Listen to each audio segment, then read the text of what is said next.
Alright, to follow on from the last tutorial, we've got a subnav or a nav working on taxonomy, and it's just been piped through a very simple template in Expression Engine. Taxonomy's all configured and setting up and running these pages.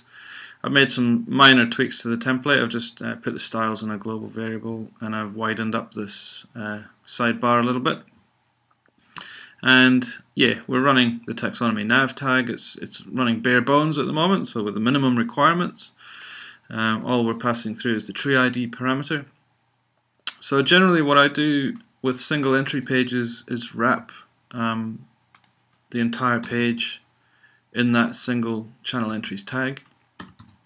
That obviously gives us the title and any metadata or browser title, whatever other fields you need to build up your page.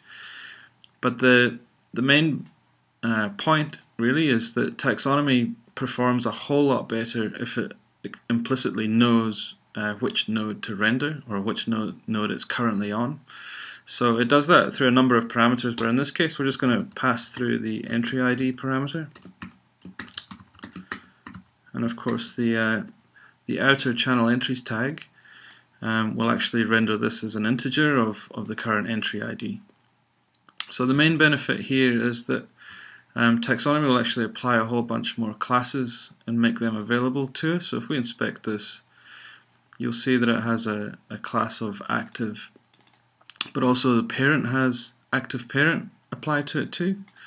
So if I was to remove this parameter, you'll see that taxonomy still applies active. It does like a general URI match on the node's URI and what it's rendering, but it's just going to be a whole lot smarter really if you pass that entry ID through. So let's get that back in, and I'm going to apply some basic CSS to just give us, so we can see what's currently active. So if I go li active,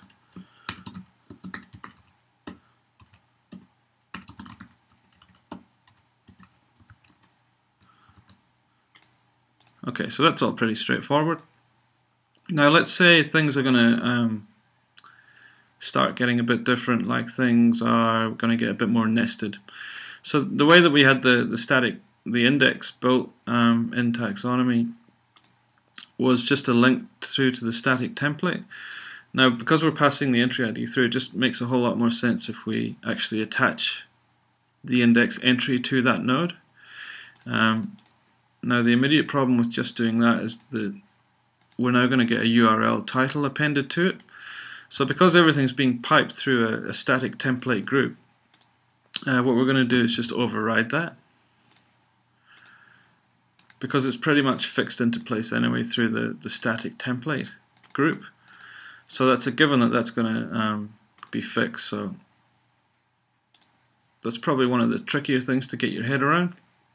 But now that's actually associated to an entry, it just means that we can get quite clever with things as we go.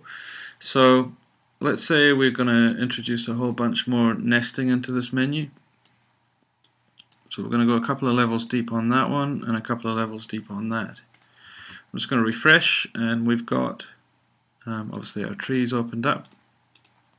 But let's say we want this menu to start popping and closing. So when we're on subpage 6, these guys aren't really relevant to us, so we just like the tree to open and close based on where we are. So let's add some new parameters. So auto expand is now available to us because we're passing an entry ID. So I'm just going to say yes.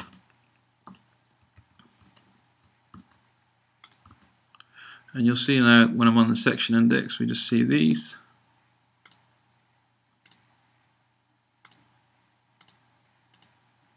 And that all works.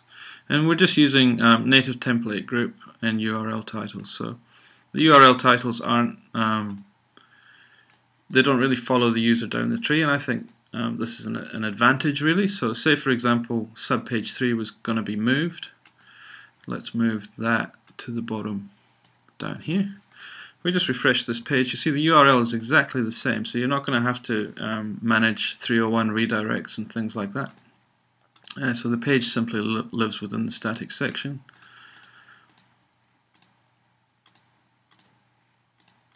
Okay. So there's a whole bunch of parameters that you can play around with. You have a look at the docs, but hopefully this gives you a bit more understanding as to why the entry ID parameter is quite important, and how it lets you use a whole bunch of other parameters and styles to get whatever menu you need.